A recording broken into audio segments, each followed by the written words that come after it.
Magandang araw sa inyong lahat. Maligayang pagdating sa aking kwento ngayon. Abangan ang mga kakaibang pangyayari na magpapakilabot sa inyo. Ako si Mac. Ang kwentong ibabahagi ko sa inyo ay patungkol sa aking piyahin. May nagtatadlay ng kakaiba at espesyal na abilidad. Pagdapim sa mundo. Dan lihim na karunungan. Ayon sa mga piyo o inaabutang malakas pa ang aking piyahin. Lalyari ang mga kadanapan nito. Bikada si Ternta. Sa isang lugar sa Isabela. Ito ang pangyayaring bumago sa buhay niya nang mapalaban siya sa isang tahinbik-hinbik na nilalang. Nasa 20 hanggang 24 na taong gulang na umano si Pia Hipolita ko. Noong maganap Pinipilit isama ng kuya nila ang tiya para ito ay matulungan sa mga kinakailangan sa trabaho. Dahil sa pinakapamanay nilang kapatid na tawagin na lamang nating Ernesto. Si Pio Ernesto ay isang taong hindi naniniwala sa mga gawaing espiritual. Mga aswang, wiko. Basta may mga kinalaman patungkol doon ay ekis sa kanya. Yung pipong kahit yun na ang kinalakihan ng kanilang mga angkan. Kahit pa nabibilang ang mga ito sa kung tawagin ng mga bertudes. Ay wala pa din itong pakialam kasi para sa kanya. Lahat ng bagay ay kayang ipaliwanag ng siyensya. Na kung minsan ay nakikipagtalo pa ito sa mga kapatid tungkol sa eksistensya ng Panginoon.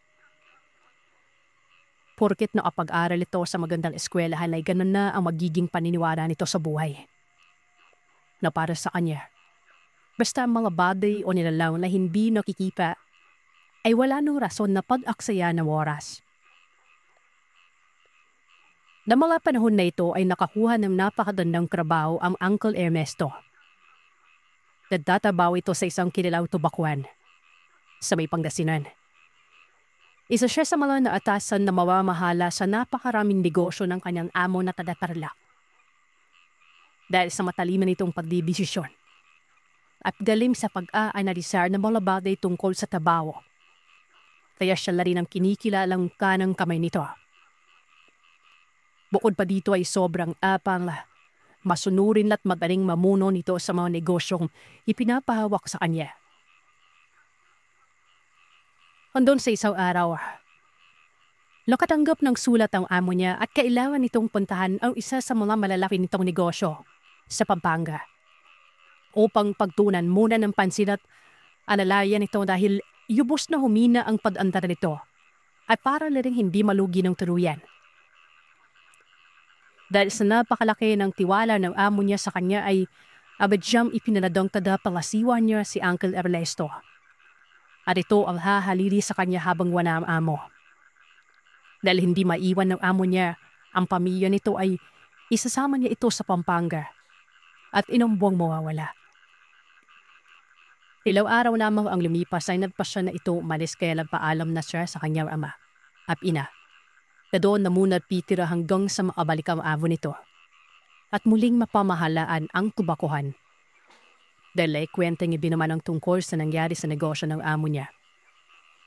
Pinayagan naman siya ng kanyang mga magulang.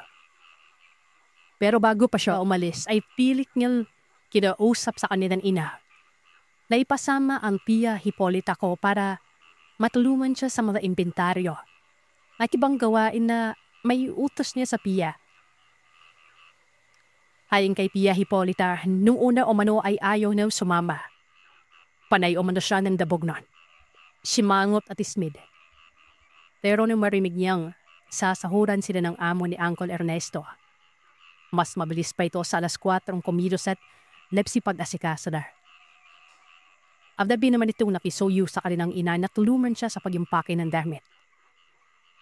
Nung marihanda na nila ang kanilang mga dalahin, napaalam na silang dalawa sa kanilang mga magulang at tumulid na sa kanilang paroroonan. Nang dumating na ang magkapapid sa lugar na yon ay mababakas mo ang masayang baryo na may mababang bilang lamang ng mga residente. Kaya halos lahat ng taga doon, kung hindi magkakakilala ay magkakamag-anak. At karamihan ng mga kalalakihan roon ay mga trabador sa nasabing tabakuhan. Habang nagpapalina-lina ang magkapatid ay maayos silang sinalubong ng isang katiwala. Magpakilala ko si Helen at kinamusta ang kanilang biyahe tsaka kinuha ang mga gamit nilang naglalakihan at dalabala noon. Matapos silang makapasok sa loob ng bahay, pinakain at isinama na sila sa kanilang matutulugan para makapagpahinga. Sa layo ng biyahe, paniguradong pagod ang mga yon. Halos paggabi na rin kasi nang sila ay nakarating sa tubakuhan, kaya minabuti na ni Uncle Ernesto na ipagpabukas na lamang ang mga bagay-bagay at nagpahinga na magkapatid nun. Kinabukasan, ang tiya Hipolita ko ay maagang nagising para maglakad-lakad at mag-ehersisyo. Dahil sa rawlok ng lupa ng tubakuan ay tumakbo-takbo na rin ito para makapag-unat ng mga alamnan, pero habang tumatakbo umano si Pia, labis itong binalot ng pakot dahil sa may nakita siyang isang nilala na pasilip-silip sa isang pino ng tabako. Nilapitan na ito. Umamil ito ng parang sa isang pusa na labis na ikinatakot niya. Mukha umano itong isdang tilapia na may sulay na parang sa isang toro. May mahabang mga lipin na ikinadudod pa ng takot ito. Laki ng pagtatakalipian ng mabungaran na hindi lang pala ito iisa. Kaya kadad umalis si Pia, agad naghanap ng lugar na nasisinag ng araw. Alim pa kay Pia Hipolita na bukod sa malandi lalaw na yon, ay may nakita pa umano siyang mistulang anino na nakasunod sa bawat dalaw niya. Mukhang hindi naman umano ito mapanganib o mapaminsala dahil hindi naman ito nang gagambala, pero kahit na danon ng sitwasyon ay hindi pa rin ito nagpakampante dahil puro itim ang malangiralaw na yon. Ayon dito, nang mapadaan daw siya sa patubigan, malapit sa isang maliit na palayan, hindi kalayuan sa tubakuhan, ay may nakita siyang matandang lalaki na may akay-akay na isang buwitong malakawayan. Subalit nakikita mo sa itsura nito na hindi ito lahihirapan o parang kayang-kaya niya ang ganung bigat kahit may katanda nito.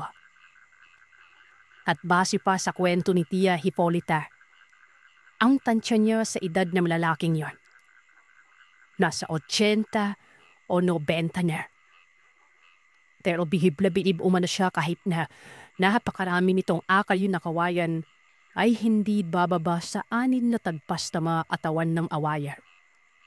Na kahit may orasyon na ng San Cristobal ay malabo-malabo daw niya yung mabuhat. O kahit may amat man lang.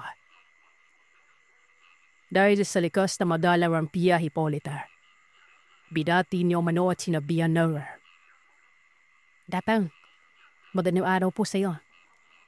Bakit ang dami mo dala ng mga kalayan? Lapakabigat din Kaya niyo po ba? Dahan-dahan itong umipi kay Tia Hipolita at napsabi na Iya, dayo ka rito na. May inang kita nakita sa lugar na ito. Matapos itong marigmig ng Pia ay labis siyang magtaka. Lalo na nang sinabi nito na, Iya, meron kang maganda at maliwanag na aura. Mainit, pero maaliwalas. Sinabi nito kay Pia Hipolita. At sa puntong yon ay nakapipid lamang si Pia sa matanda. Dahil nagtataka ito kung bakit nababasa nito ang aura niya. Din naisip ni Pia na hindi basta-basta pangkaraniwang o matandang yon. Mukhang malakas ito at madaming alam pagdating sa espiritual na mundo. Pero ang tanong, kanan ba ito o kaliwa? Baka ito'y isang aswang o engkanto o mas malala na isang manggagaway. Pero iwinaksi niya rin ito at naisipang bakit hindi niya basahin ang aura ng matandang kaharap. Kaya umusal ito ng ilang buhay na salita at laking pagtataka ng tiya na kung bakit ang aura ng matanda. Mapayapa, kalmado, napakadalisay. Agad pumasok sa isip niya na mabuting tao ang matandang kaharap niya at nawala ang agam-agam ito tungkol sa pagkatao ng matandang yon. Ako nga pala si Mang Andoy. Sambit ng matanda. At malugod din namang nagpakilala si Tia Hipolita. Ngumiti si Mang Andoy at tanong na kung pwede daw ba nitong samahan ng matanda hanggang doon lamang sa pasukan ng kanilang bahay para makapagkwentuhan pa sila habang naglalakad-lakad nun. Pumayag naman si Tia dahil wala naman siyang nakikitang banta sa matandang yan at sila ay nagpatuloy na sa kanilang pupuntahan. Habang naglalakad silang dalawa, sinabi ng Tia Hipolita ko na ang kuya nga niya ang inatasang mamahala sa tabakwan at isinama siya umano nito para makatulong rito sa mga gawaing klerikal at sa mga imbentaryo ng mga produkto. Dahil bakasyon nga ay pinayagan siyang sumama ng kanilang mga magulang. Ang matandang si Mang Andoy naman ay tuwang-tuwa kay Tia Hipolita dahil sa napakagiliw nitong kausap at isang matinong dalaga. Ang tiya naman ay manghang-mangha sa ipinapakitang lakas at tatag ni Mang Andoy. Dahil kahit na matarik ang kanilang nilalakaran at malayo ang kanilang tinatahak, ay hindi man lamang ito mababakasan ng panlalambot o hingal. Kahit na may edad na ito. Kahit na konting pagod ay hindi mo makikita. Kaya sumabay ang Tia Hipolita ko kay Mang Andoy ay dahil gustong malaman ni Tia kung hanggang saan ang itatagal nito sa lakaran. At nang dumating na nga sila sa bahay ng Mang Andoy, ay nagpaanyaya itong pumasok sa loob, si Tia Hipolita. Nakita naman ng tiya ko na napakagaan kasabay ng napakaaliwalas ng bahay ng matanda. Hindi lamang yon. Pati ang kanyang kapaligiran ay sobrang gaan sa pakiramdam. Sabi pa ni Tia Hipolita na para bang may kung ano sa kapaligiran at nagpapakomportable sa kanyang pakiramdam. Agad namang nakapalagayan ng loob ng Tia Hipolita ko ang matanda. Hindi agad pumasok si Tia sa bakuran nito dahil baka daw may aso at makagat siya, pero nang lumapit na sa tarangkahan ng Tia Hipolita ko, napansin niyang may isang aurang nakakatakot. Nagbigay sa kanya ng kilabot at pangamba.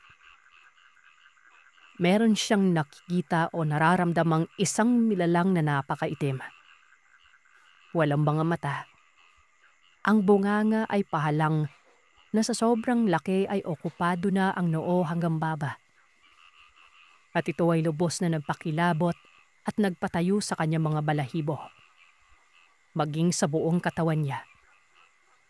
Hanggang sa kinwento niya ito, ay mababakas pa rin ang takot sa boses ni Tia habang kinakausap kami habang nagkikwento siya noon. Agad siyang natigilan at hindi nakagalaw, literal dahil sa takot ng masaksiyan ang nilalang na yon. Nang nakita ito ni Mang Andoy, ay nagulat at humahangos na lumabas ito ng bahay. Base sa Tia Hipolita ko, ay nakita niya umano na umusal si Mang Andoy at waring may binubulong sa hangin. Matapos yun ay agad na nawala ang maitim na nilalang.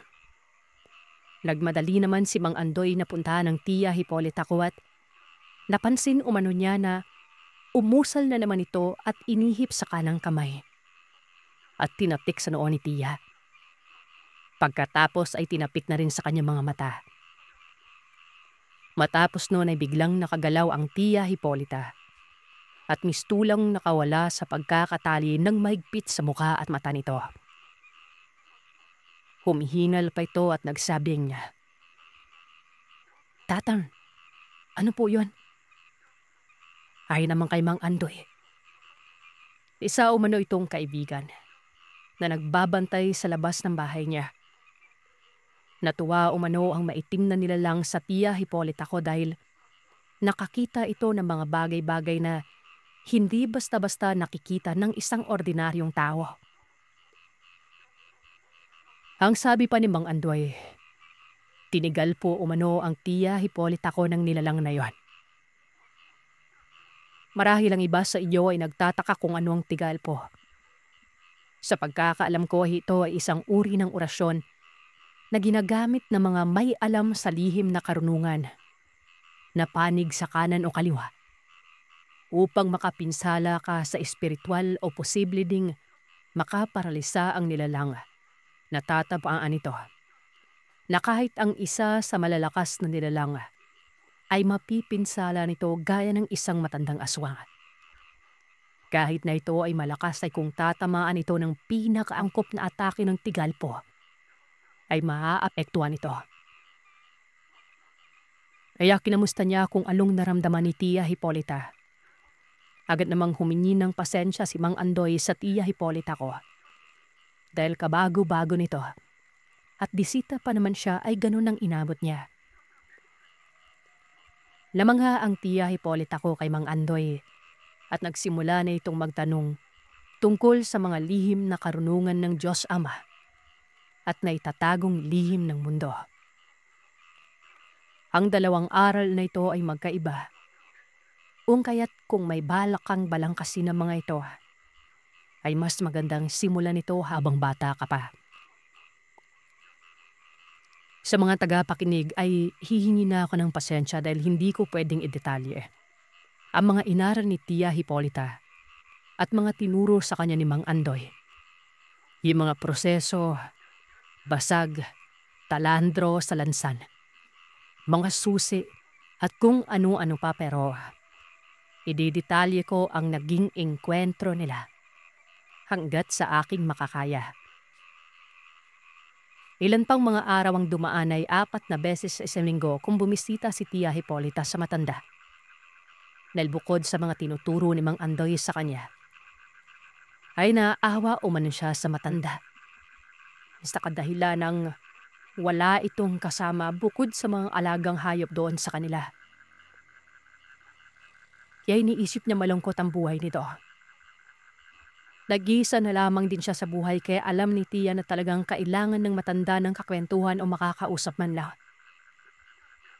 At dahil sa natutuwa din si Mang Andoy sa Tiya Hipolita ko, ay lagi din daw siya nitong pinapadalan ng iba't ibang prutas na nakukuha nito sa kakapangahoy.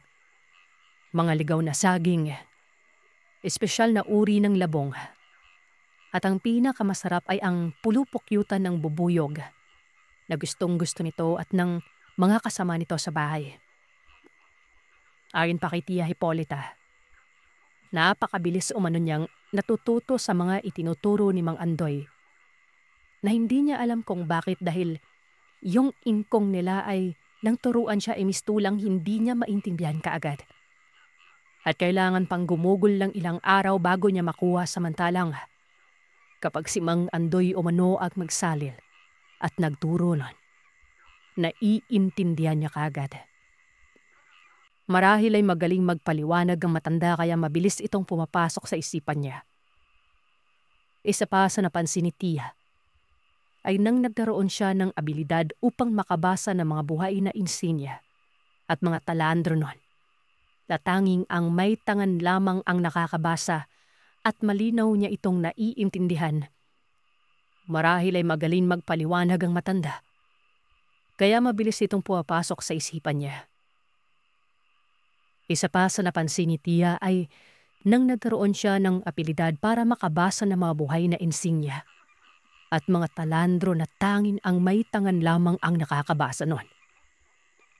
Malinaw niya itong naiintindihan na mistulang may translator sa loob ng utak niya.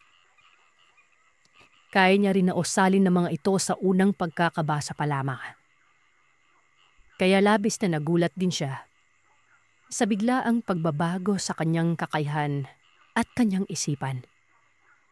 Kumbaga mabilis na isali ng kaalaman ni Mang Andoy kay Tiya Hipolita. Minsan, isa umaga, pumunta si Tia Hipolita kay Mang Andoy upang kamustay nito at gawin ang nakasanayan nitong pabisita sa maestro. Habang naglalakad ito ay may nakasalubong siyang grupo ng mga tao na binubuo ng 3 lalaki at 2 babae. Mga nagkakaedad ng 40 hanggang 50. Base sa kanyang pagtatansya. Pagdaan ng mga yon sa kanya ay napansin itong napakatalas umano kung makatingin na mga ito.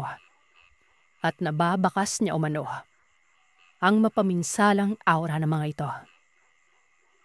Ayon pa kay Tia Hipolita na yung 2 babae, humagok at umaangil pa daw na akala mo ay parang inaamoy-amoy habang ang mga kasama nitong lalaki ay pinalalakihan lamang siya ng mga mata.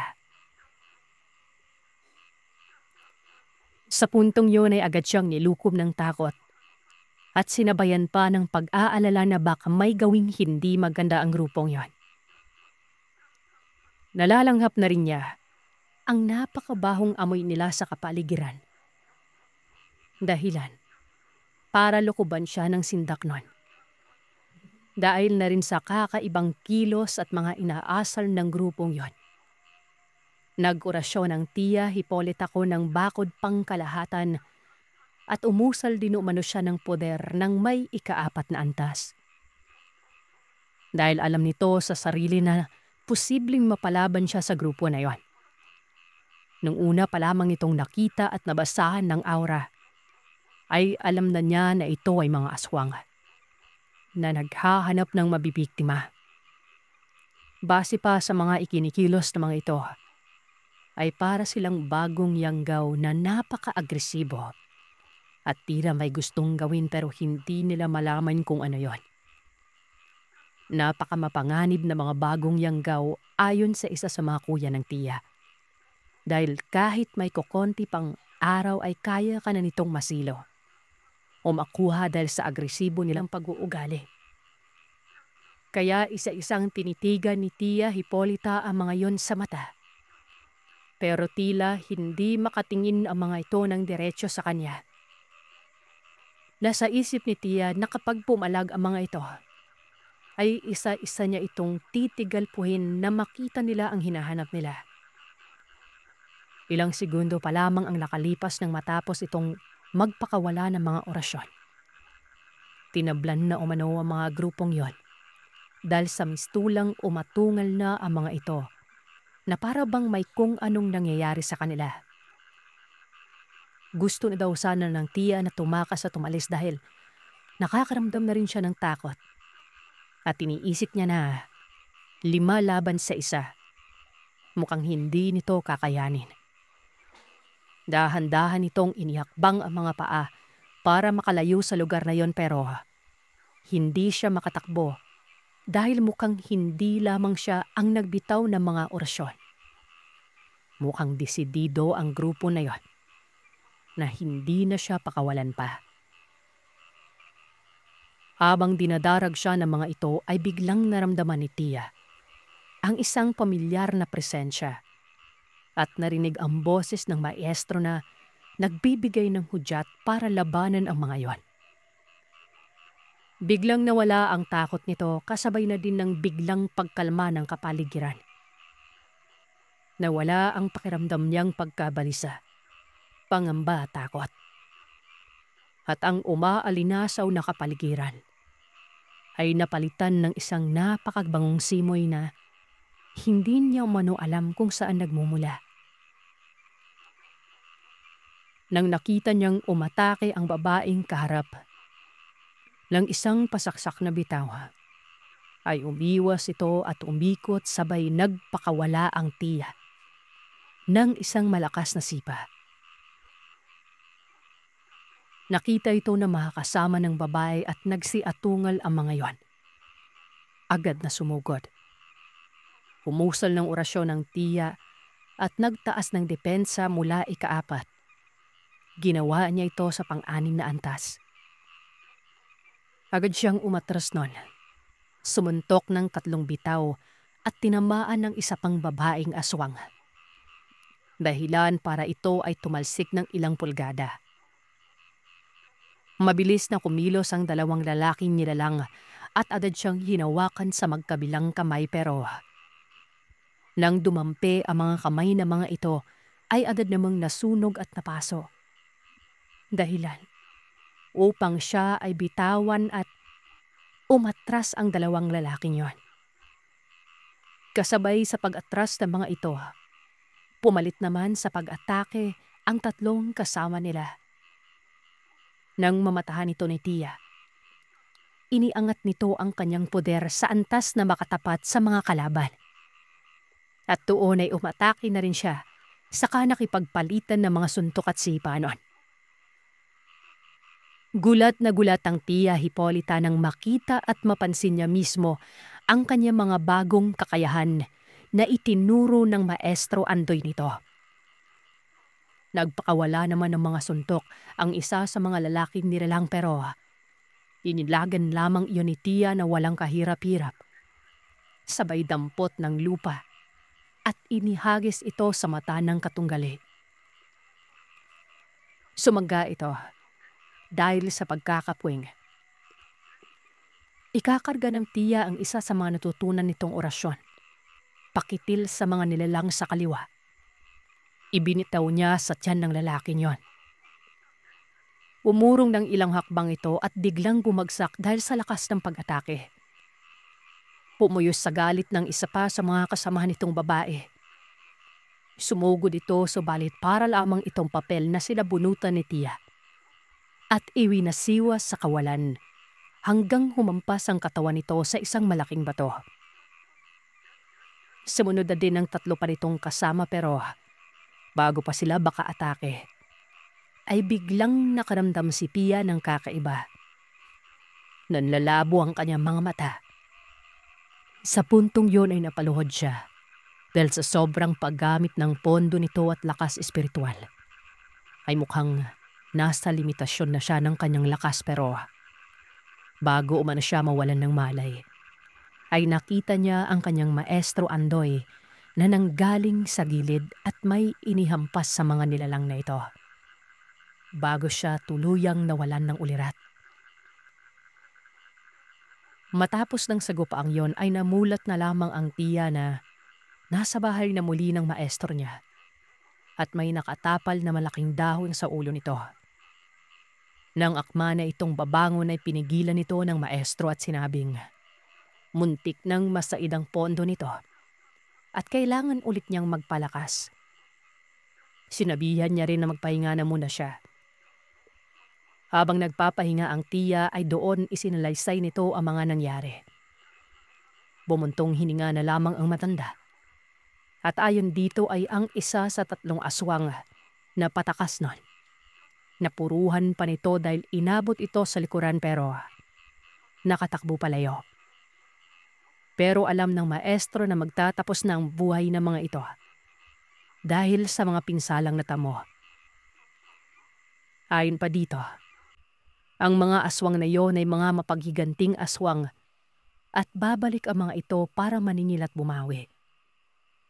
Gagawin ng mga ito ang lahat, makuha lamang nito ang buhay ng nakalaban nila. Kaya sinabihan niya si Tia Hipolita na palaging maghanda sa mga posibleng magaganap at mangyari nun. Kailangan din niyang mag-ingat sa lahat ng oras dahil hindi nito alam kung sino pa ba ang kakampi ng mga nilalang na yon. Inabot ng kanyang maestro ang isang pulseras na gawa sa isang uri ng baging. Maganda ang pagkakabuhol nito na hindi mo mahahalatang gawang kamay. Ibinigay ito ng maestro kay Tia para may magamit sa oras ng pakikipaglaban at depensa na rin. Kontra sa lahat ng mahika negra. Ito ang pulseras na gawa sa agsam. Para sa mga hindi nakakaalam nito, ang agsam ay makikita lamang sa mga lugar na magubat at napakasukal. Ayon pa sa mga tito ko na naghanap dati ng ganitong gamit, meron daw nito sa Mindanao sa isang yungib at sa loob o noon ay may mga punong tinubuan ng agsam. Ito ay kontra sa lahat ng masasamang elemento, engkantro, pati na mga demonyo. Pero ang labis na takot dito ay ang mga mangkukulam at ang mga aswang. Dahil ayon sa tiyo ko, ay kapag nalaman ng aswang na meron ang kahit na isa sa mga kalapitbahay nito o sino man, paniguradong lilipat na yan ng kabilang bayan. Ganun sila katakot sa agsam. Pero may iilan na kayang tapatan ito, at ito ang mga gabunan. Ilang araw ang lumipas na matapos ang engkwentro ni Tia sa mga bagong yanggaw. Habang naglalakad ito pauwi galing sa bahay nila Maestro Andoy, nagmamadari ito dahil magdidilim na rin ang mga panahong yon. Meron siyang napansing 2 figura sa hindi kalayuan. Isang lalaki at isang babae. Nakatayo lamang ang 2 yon habang tinititigan siya. Doon ay nakaramdam ang Tia ng malaking takot. Dahil dito ay agad nitong kinapa ang pulseras ng agsam. Pero wala ito sa kanyang mga braso, maging sa bulsa niya. Parang binuhusan ng malamig na tubig ang Tia dahil alam niya sa sarili niyang wala pa sa kalahati ang naiipong pondo ng lakas espiritual niya. Kaya iniisip nito na kapag napasabak siya, ay may kakalagyan talaga siya nun. Dahan-dahan itong inihakpang ang mga paa paatras ng walang ano-ano Sumugod ang 2. Habang umaatungal na ayon sa lalaki, ay inaantay daw talaga nilang mawala ang gamit ni Tia na nakakapagpabigay sa kanila ng labis na takot nun at hindi maganda sa kanilang pakiramdam. Kaya nang maramdaman nilang wala ang bagay na yon, sumalakay ng mga ito ng walang pagdadalawang isip. Agad na umusal ang Tia ng orasyon pangbakod pero dahil hindi pa buo ang pondo nito, ay ayun lang talaga ang maaari itong ikarga sa ngayon. Dahil kapag ikinarga niya ang poder ng lakas ay mawawala na naman ito ng malay tao. Puro depensa lamang ang kanyang ginawa. At sa isip nito ay kapag nakakita siya ng kahit tatiting na pagkakataon, agad itong tatakas. Dahil ang sabayan ng 2 yon ay hindi maaari. Habang panay ang pag-ilag ni Tia nun, ay may narinig itong boses sa isip niya. Nagsasabi ng mga bagay na dapat niyang gawin. Muli ay may narinig itong, "Hantayin mo ko. At ako na ang tatapos sa mga tampalasang yan." Agad namang nagpasalamat si Tia. Pinilit nitong talunan, iwasan at takbuhan ang 2 yon pero desidido talaga ang 2 ito na mapatay siya. Maya-maya ay dumating na sa harap nila si Maestro Andoy. Hawak-hawak ang pulseras na ibinigay kay Tia Hipolita. Doon ay si Maestro Andoy na ang humarap sa 2 nilalang. Sa puntong yon ay napaatras itong 2. Naisip nilang hindi nila kaya ang isang ermitanyo. Subalit dahil sa pagkamapusok ng mga bagong yanggaw, ay nagtutuwad ng pakuba ang mga ito. Pumorma para umatake pero nang makita ng mga ito na hawak na ni Maestro ang baging na agsam, napigilan sila. Sabay nang nagsipaglakihan ang mga mata at dahang-dahang nagbukahan ang kanilang mga bunganga. Habang lumilikha ng nakakatakot na pagsigaw. Ayon kay Tiyahin, isa ito sa pinaka nakakatakot na narinig niya sa buhay niya. Matapos ito ay sabay silang umatungal na base sa pagkakalarawan ni Tia, ay para bang nakita ng mga ito ang pinakakinatatakutan nilang nilalang. Habang bumubulong ang mga ito, nang hindi pa tayo tapos. Laking gulat ng Tia dahil sa isang iglap lamang. Biglang nawala ang 2 nilalang. At nang makita ito ay hawak-hawak na ito ni Maestro Andoy. sa kanilang mga leeg. Pilit silang kumakawala at nagpupumiglas pero kahit anong gawin nila, ay wala silang laban sa lakas ng maestro pero pinipilit pa rin nilang lumaban nun. Pinagkakalmot at pinagsisipa nila ang matanda. Nagbabaka sakali silang makabitaw ito sa pagkakahawak sa mga leeg nila. Pero hindi naman natitinag si maestro sa mga pinaggagawa nila noon. Nakita din ni Tia na hinihigop ng isang tangan na medalyon ni Maestro Andoy ang kung anong meron sa mga nilalang na yon.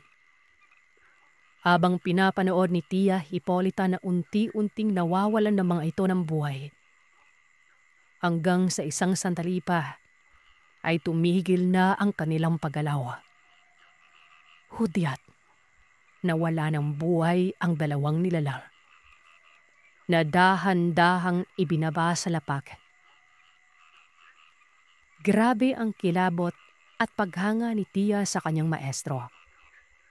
Dahil nakitil nito ang buhay ng mga yon nang walang kahirap-hirap at mapayapa nang hindi man lamang dumanak pang dugo nun.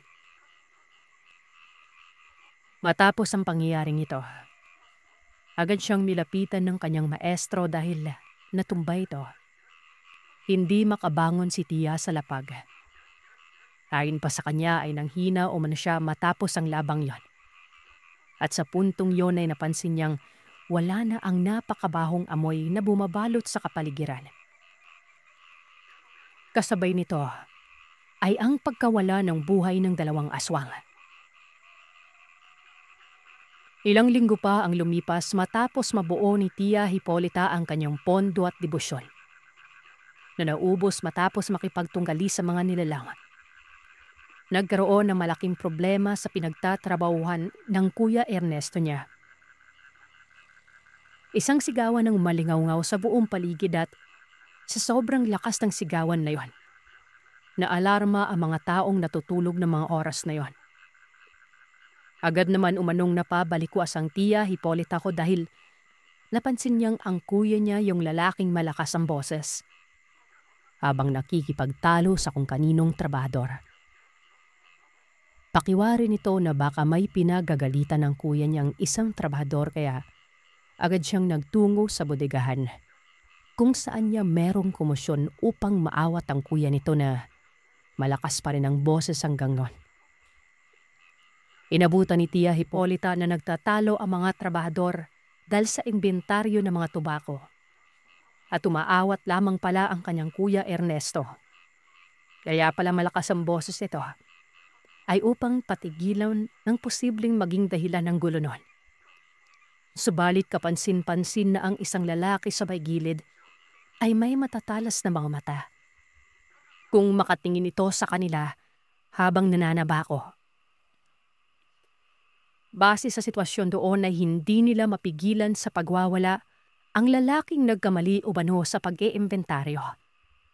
At gustong-gusto talaga nito makipagbuno doon sa kaaway niyang isa pang trabador.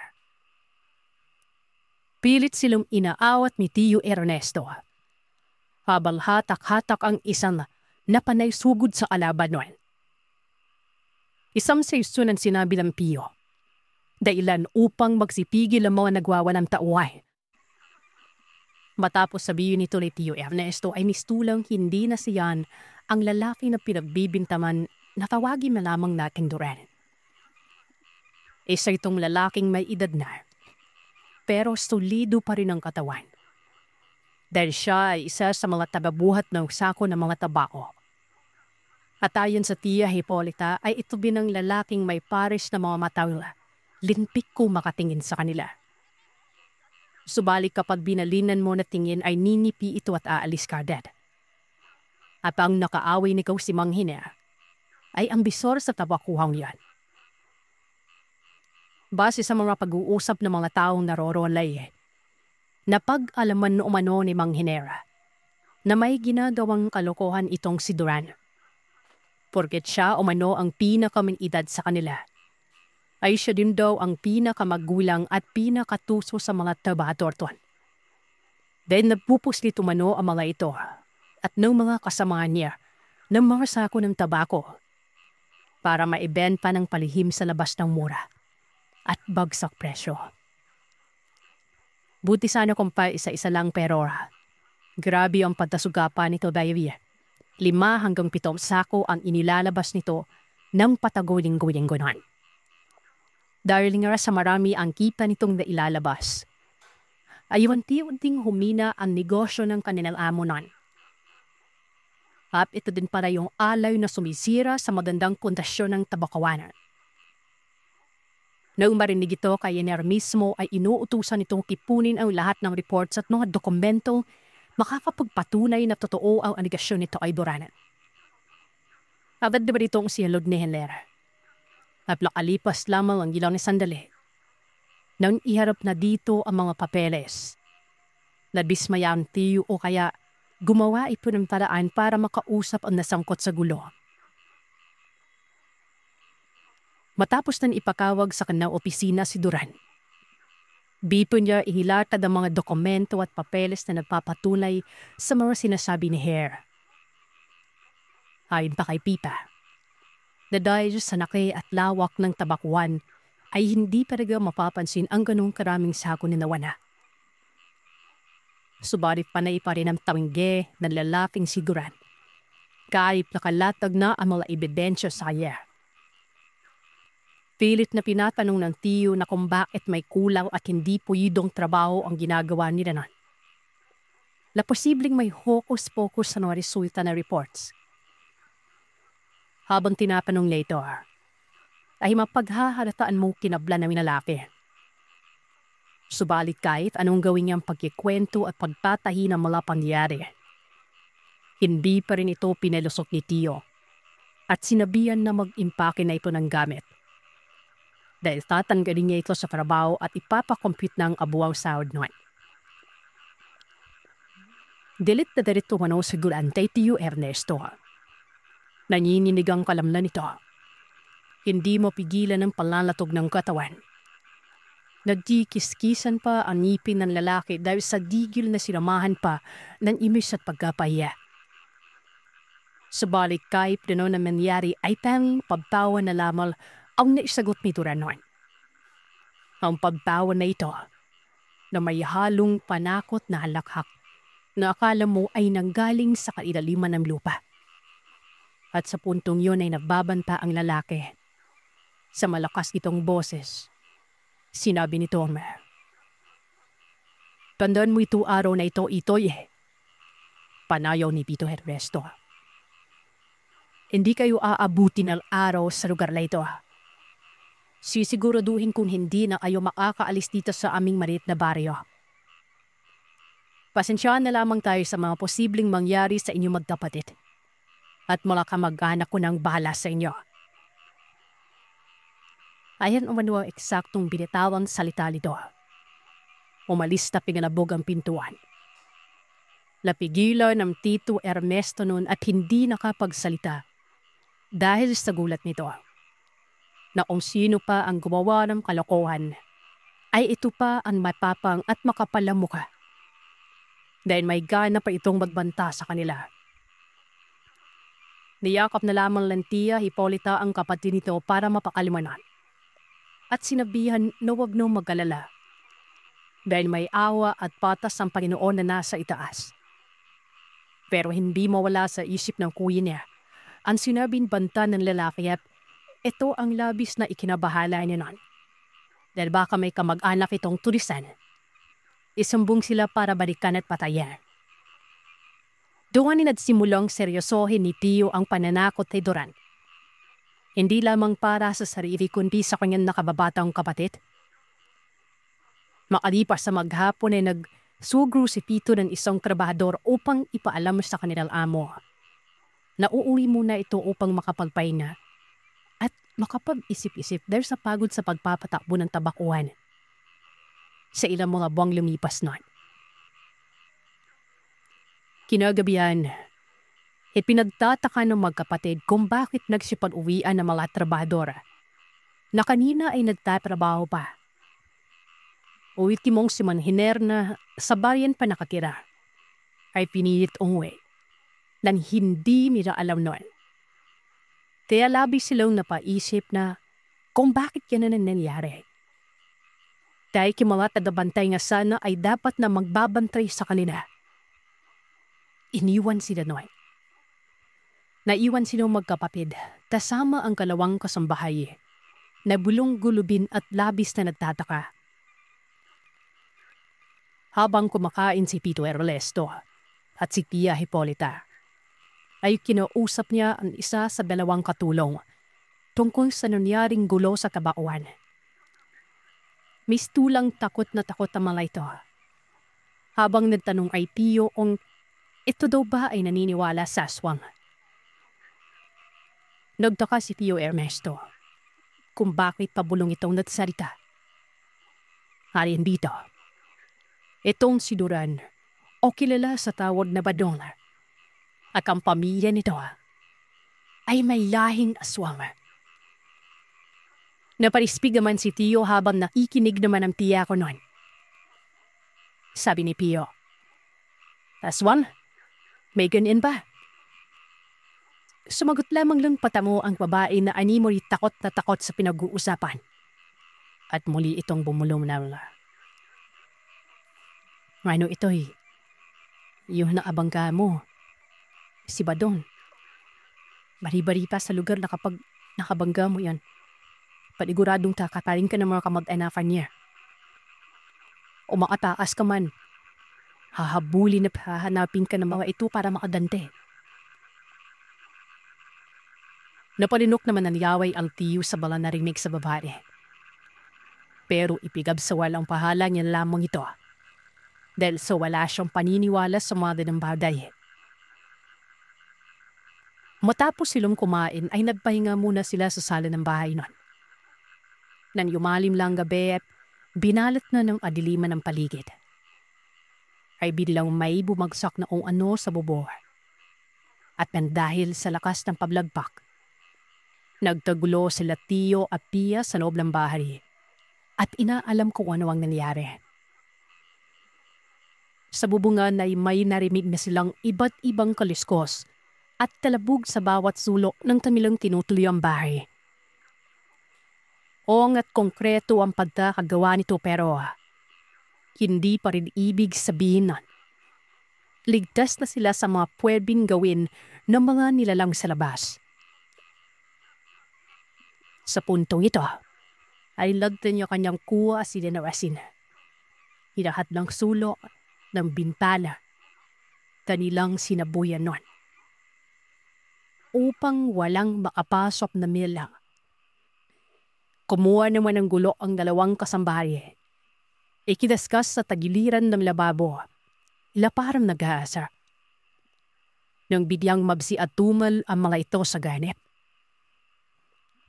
Iritang-inita ang mga nilalang na yon sa ganung pamamaraan.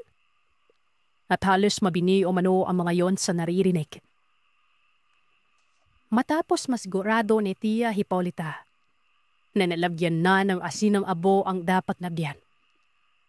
Kumaripas na ito ng takbo palabas para harapin ang mga nilalang na gumadumbala sa kanila.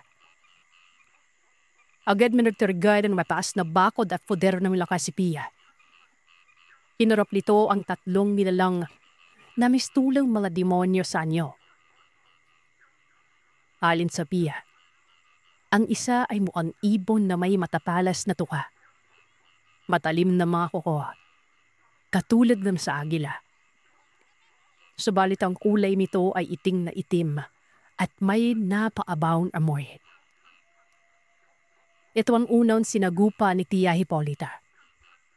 Isinuot nito ang pulseras na bidali ng kanyang maestro. Itinarak niya ang kanyang dalang gulok sa lupa. Habang uhuusal na mga orasyon, kontra nilalang sa kaliwa. Matapos yun, hinubot niya ang gulok at sinalakay ang nilalang na ito. Binitaw ng 3 tagpas ang Pia, pero naiwasan ng halimaw ang unang atake nito. Patinabot naman ng palalawang hampas ang tagiliran ng halimaw. Ininday ito na raswang. Dahil ang gulok ay nabalot ng sumpa. Liwi pa dito upang ikutan ang tiya kaya naman tumalon siya paatras. Umatake ito ng pasaksap at sa puntong yan. Pinamaan niya ang alimaw at agad naman itong bumagsak sa lupa. Ilang sandali pa ay bigla na lamang tumanisik si Pia Hipolita. Dahil sa isang pag-atake sa kanyang likuran. Imita dito dahil sa lakas ng pagbunggo dito. Tumayo naman ang Pia noon. Pinagpag lamang ang kanyang balikat. Indikasyon na wala siyang masyadong pinsalang natamo. Lang kanyang mabumara ng isang nilalang na itsurang baboy na tawagin na isang bagat. Napakalaking baboy nito na halos patulad ng isang sasakyan. Kumaid ang bagat tanda ng muling buwelo. Pag-atake ng biglang kumawala ito at dinalung ang Pia Perora. Laking gulat ng bagat ng pigilan ng Pia ang pag-atake niya. Gamit lamang ang mga kamay niya. Pilit tong sinusuwag ng bada ang Pia nun. Pero hindi lang niya ito kayang itulak pa. Bigyan bumitaw si Pia ng isang sipang malakas. Dahilan para umalakang ulo ng bagat. At matumba yun. Agad naman itong silaksak ni Tia sa tagiliran ng gulok. Inusalan ng pangkalas. Nang sa dayon ay hindi na tumagawa mapadali ng sarili. Biglang bumalaho ng sigaw ang isa sa mga asambahari. Dahil may nakapasok na isang nilalang na. Isang malaking paniki nun. Umuusok ang katawan nito. Dahil sa epekto ng asin habang nakasalumpak sa loob ng kwarto. Dali-daling pumasok ang Pia Hipolita sa loob ng bahay. Nakita niya ang kanyang kuya Ernesto na nasa loob lamang ng lamesang kainan. Nagtatago. Kasama ang isa pang kasambari. Subalit ang isa naman ay pinasok ng nilalang sa itaas na kwarto nito. Kaya naman walang oras na sinayam si Pia. Agad itong umakyat sa taas. Nang biglang mabumaran niya na ang paniking nilalang ay nakatayo na at padialakad. Upang biktimahin ang babaeng sigaw ng sigaw. Tumalon si Tia ng buong lakas sa pibidato ang gulok na dala nito. Sa pagiliran lamang natamaan ng nilalang. Lumiwis sa matingsyon nito. Sumala ay kay Pia. Napansin ni Tia na maliksi ang nilalang. Hindi gaya sa dalawang nauna niyang tinapos. Mas mabilis itong nakakabitaw ng mga pag-atake at kalmot. Subalit walang tumatagos sa mga yon. Dahil sa proteksyon ng kanya mga subok na orasyon at pulseras na gawa sa agsam. Nang makakuha ng tamang buwelo, nagpakawala ang Tia ng ilang pag-atake na alam niya sa kanyang sarili na hindi maiiwasan ng nilalang na ito. Natagpas niya ang mga pakpak at braso nito pero nakaganti naman ito at tinamaan si Tia sa muka na mabilis niyang ikinahilo. Natumba si Tia noon habang ang nilalang naman ay hingal na hingal at mistulang gaganti anumang oras. Agad gumawa ng paraan si Tia para makatayo at tuluyan ng mapaslang ang nilalang pero hindi naging madali yon. Nanginginig pa ang mga tuhod ng Tia. Hindi siya makatayo dahil siguro sa pinsala ring natamo nito. Umatake ang nilalang ng buong lakas. Alam na ni Tia Hipolita ang posibleng mangyayari sa kanya dahil kapag naitarak ng nilalang ang matatalas nitong kuko, tiyak ay katapusan na nito. Napatakip na lamang umano ng kanyang mata si Tia. Inaantay kung kailan tatama ang matutulis na kuko ng aswang. Yun nga lang, napansin niyang walang tumarak sa dibdib niya. Pagkabukas niya ng kanyang mga mata, laking gulat niya. Ang nilalang ay nasa harap niya. May tama ng saksak sa patalim na hawak-hawak ng kanyang kuya Ernesto.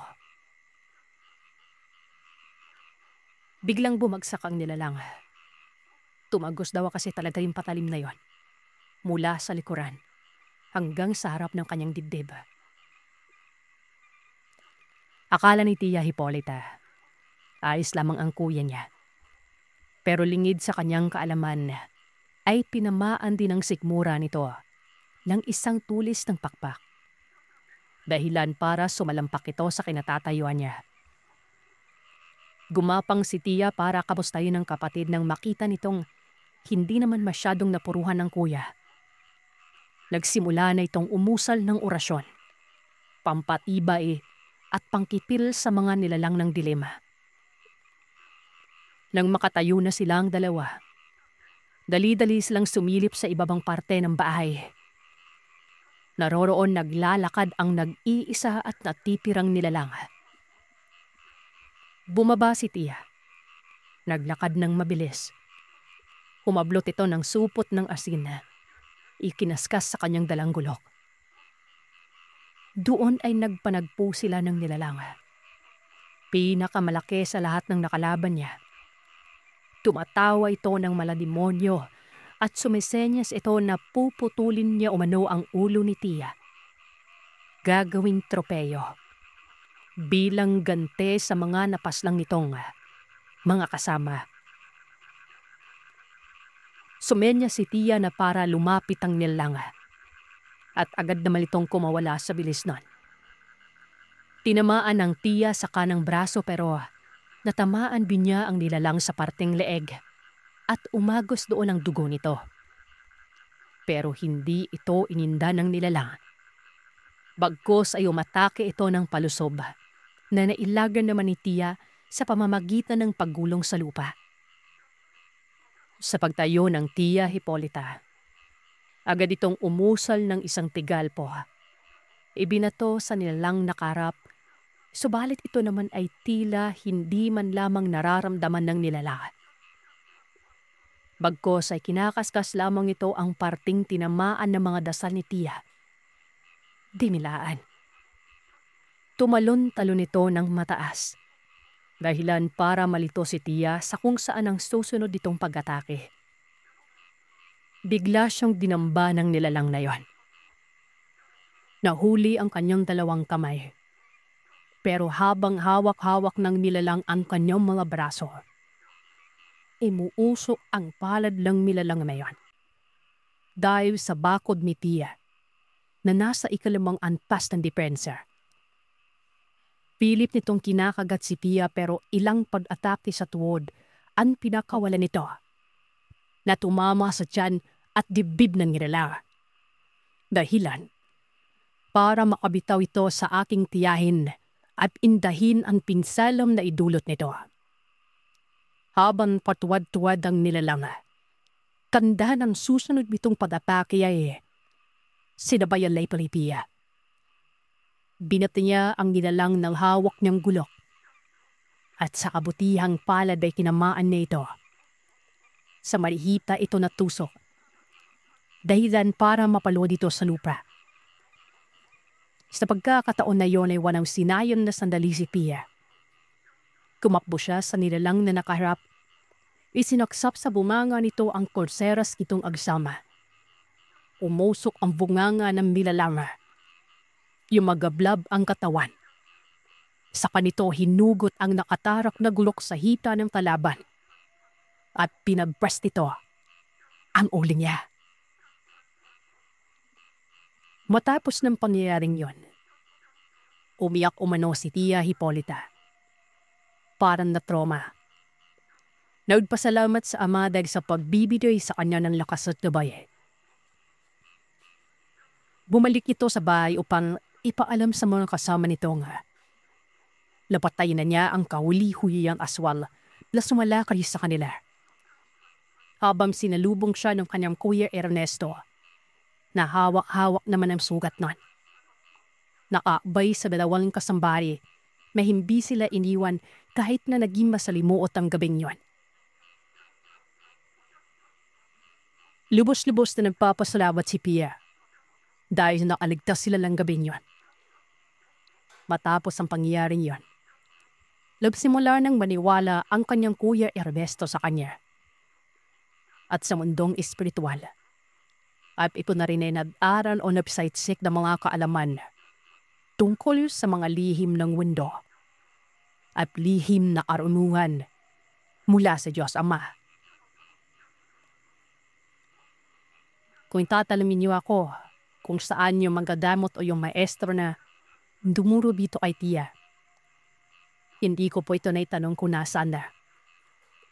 Pero magpadanan pa man, naging instrumento ang kanyang maestro upang mabansadan ang aking tiyahim na isa sa malakas na anpingera sa lahi namin.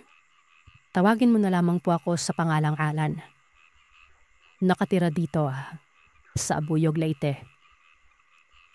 Isa ako sa naniniwala sa mga karanasang ipinapadala ng inyong mga sender tungkol sa mga kababalagan. Lalong-lalo na sa mga kwento aswang. Maging ako man ay nakaranas na rin ng ganoong kababalagan na magpasa hanggang ngayon ay bumabalik sa aking isipan. Hindi na ako magpaligoy-ligoy pa. Uumpisan ko na ang pagbabahagi ng aking karanasan. Dekada 80, nang maranasan ko ang kababalagang ito. Ng mga panahong yon, sa pagkakatanda ko, ay nasa edad 20 anyos ako. Ipapaliwanag ko lamang kung ano itsura ng dati naming tirahan. Nasa libdib na sityo na kami naninirahan at yari lamang sa amakan ng tingting at ang bubungan naman ay gawa sa pawid. May silong rin kami na sa tansya ko ay nasa isang dipa ang taas. Doon namin nilalagay ang mga panggatong na makukuha sa kakahuyan.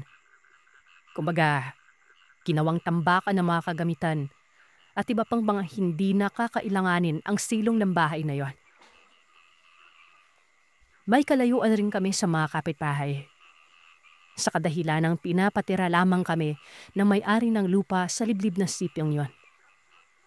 Ang nais kasi ng may-ari ay may magbabantay sa lupang kanyang nabili, habang hindi pa pinapataniman. Sakto namang matalik na kaibigan ni tatay ang nakabili at nabaritaan itong naghahanap kami ng malilipatan. Dahil pinapaalis na kami ng may-ari ng bahay na tinitirahan namin noon. Kung kaya't ito na mismo ang nag-alok sa aking ama. Sinabi ng kaibigan ni tatay na pwede magpatayo ng bahay ang aking ama sa lupang nabili niya. Nagpasalamat naman si tatay sa kanyang kaibigan at nagsabing makikitira lamang kami hanggang sa makaipon.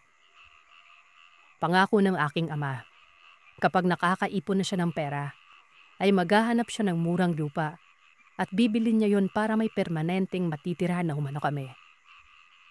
Isa pa, nakakaya umano sa kaibigan niya. Nagwika naman ang kanyang kaibigan noon na wag niya raw munang isipin ang mga bagay na yon. Hanggat kailan gustuin ang aking amang tumira sa lupang pagmamay-ari niya, ay walang magiging problema. Wag umano siyang mahihiya dahil may pinagsamahan naman sila magkaibigan. Basta paring Bert, bantay mo lang itong lupa ko. At ako na yung bahala sa pamilya mo. Ikaw yung gagawin kong katiwala dito. Para naman makatulong ako sa iyo at sa pamilya mo kahit papano. Rinig kong wika ng kumpare ng aking ama. Walang problema, bay. Ako na yung bahala dito magbantay. Tubo naman ni tatay. Matapos makapag-usap ng aking ama at ang kanyang kaibigan, ay may binigay itong isang sakong bigas at may ulam ring binigay at paunang sahod para sa pagbabantay. Nagpasalamat ang aking ama bago ito umalis. Nakakaangat sa buhay ang kaibigan ni tatay dahil nakapag-abroad ito. At sa ilang taong pagtatrabaho sa ibang bansa, ay nakakapag-ipon-ipon ito. At yun ang ginamit na panimula ng hanap buhay. Madiskarte rin kasi ang asawa ni Mang Lando. Dahil kahit nasa abroad ang kaibigan ni tatay, ay inilalaan ng asawa nito sa negosyo ang perang pinapadala. Kung kaya't noong umuwi na si Mang Lando, ay may naipon silang pera. At yun ang binili ng lupa. Inikayat rin ako ni Mang Lando na mag-abroad para matulungan ko ang mga magulang ko. Siya daw manuhang bahala sa gastusin at ibabalik ko na lamang yan sa kanya kapag nakapagtrabaho na ako sa abroad. Hindi ko tinanggihan ang alok ng kaibigan ni tatay. Pagkakataon ko na kasi yun para ako naman ang makatulong sa mga magulang ko. Habang nag-aasikaso nga ako ng mga dokumento ay tinutulungan ko ang aking ama sa paglilinis ng lupang nabili ni Mang Lando. Inunti-unti naming lilinisan ang lupain ng kanyang kaibigan. Habang ang aking ina naman ay nagtatanim ng mga gulay sa gilid ng bahay namin at iba pang mga panamin. Noong sa danon raw ay may mapagkukulan kami ng ulam sa pang-araw-araw. Para naman kahit papalo ay nakakatipid-tipid tuloy. At nakaipon ka agad si tatay ng pera. Ayaan niyo po tay, kapag nakapag-abroad na ako, titigim na kayo sa pagtatrabaho ni Lalay. Bibili ako ng lupa, doon tayo magpapapay ng bahay. Ako na po yung bahala sa inyo. Minsan wika o sa aking ama, lumagapulan kami. Ladapel ko kasi sa itsura ni tatay ang pagod na nararamdaman. Sinabihan ko siyang magdahan lang sa pagtatrabaho. Pero baka bumalik pa naman ang sakit niya sa baga. Sinabi na may tatay na nahihiya raw siya sa kaibigan niya. Kung pabara-barat magpabanjing-banjing siya mong trabaho. Piyudbili na lang kami sa pagkain at naisahod pa siya yung katapusan ng buwan. Kaya nararapat na malumano na tapatan niya ang kabutihang loob ng kanyang kaibigan. Ako na po yung bahala maglimis tayo. Yeah. Kaya ko naman po eh. Huwag kayo masyadong magbuhat na mga bibigat. Dahil baka mamaya, babalik na naman yung sakit niya. Mas lang po tayo mahirapan, di ba? Ibig na makaipon ka. Mapapalasos ka pa. Paliwanag ko. Nginipi naman siya. Tumawat ladwikaw. Hayaan ko raw para hindi na ako mag-alala. Ay naghihinay-hinay na lamang siya sa pagtatrabaho. Sa paglipas ng mga araw ay napapansin kong ilog ang mga taong magawi sa bahay namin. Kapag pumupunta rin ako ng talipapa, ay nilarinig akong haka-haka noir. Meron umano aswang sa City Leon. Noong una, hindi ko na muna pinapansin ang mga naririnig ko usap-usapan. Pero hindi kanaunan, ay larinig kong nagsabi ang isa sa mga pinbera sa talipapa na yung bagong lipat na magpamilya umano sa sityo namin ay siyang napapabalitang aswal. Simula raw kasi nang duwating ang magpamilya, ay nagsisimula na rin ang mga ababaratal na miyayari man. Sadlik pong ipinigil ang pagpili na lubibiril. Tiningnalaw ale, na nagsabing may haka-hakal aswal ang magpamilyal bagong lipat. Nakita ko na pakulok noo ang matandang tindera at nagsabing ano ba raw ang pinagsasasabi ng ale. Mamaya ay may makarinig pa at nakaraping sa magpamilya ang sinasabi nito aswa. Mayari pa umano ito. Totoo ang sinasabi ko aling Belia. Aswang talaga magpamilya yon. Pangungumbinsi pang wika ng ale. Tinanong naman siya ng matanda kung paano niya nasabing aswal ang mga yon. Nakita niya ba itong nagparitalang niyo? Ay naman sa ali ay hindi pero iniiwasan wano sila na mga kasityo nila. Dahil ang sabi ng isang naglalalang manong bensyo, minsan na raw niya umanong lakitang kumakain ng karneng hilaw ang padre di pamilya.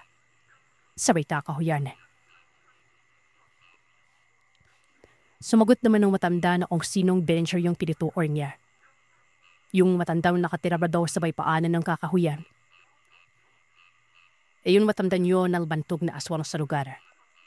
Parang hindi nga naman umano kilala ang damuhong bensyo leon.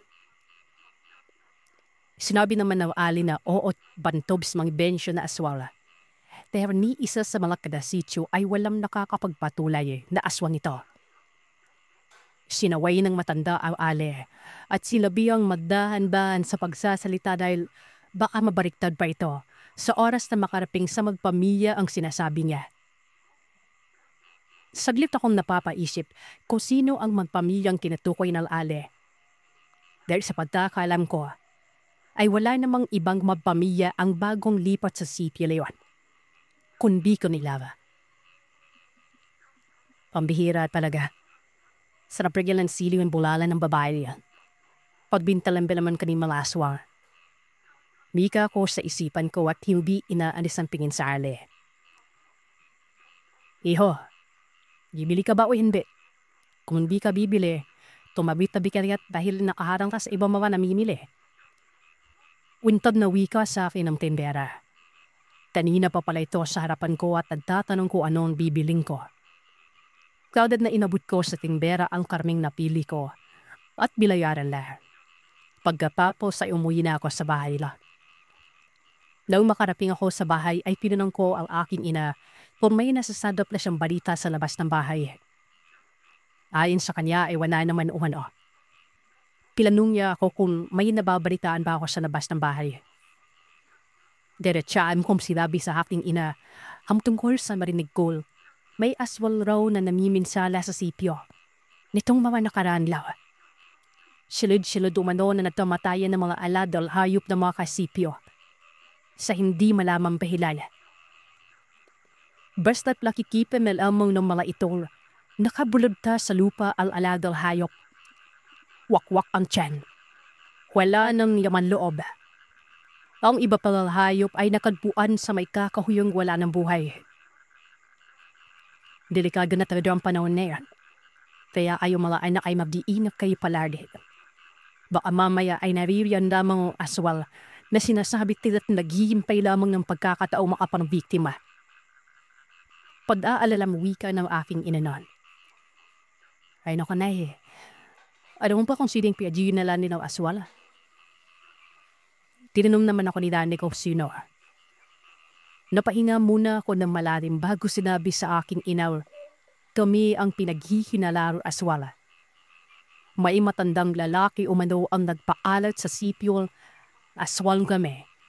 At nakita umano nitong may kinakain hilaw na karne ang aking ama. Bagyong natawa si nanay at nagsabing nababaliw na raw ang matandang nagsabing aswal ang pamilya lamingon. Meron pa akong nalaman lay. Tungkoy sa matandang nagpakalap na aswang tayo. Mika ko sa kanya. Pilaluya o kung ano ang nalaman ko at tahasan sinabi ko sa aking inaw.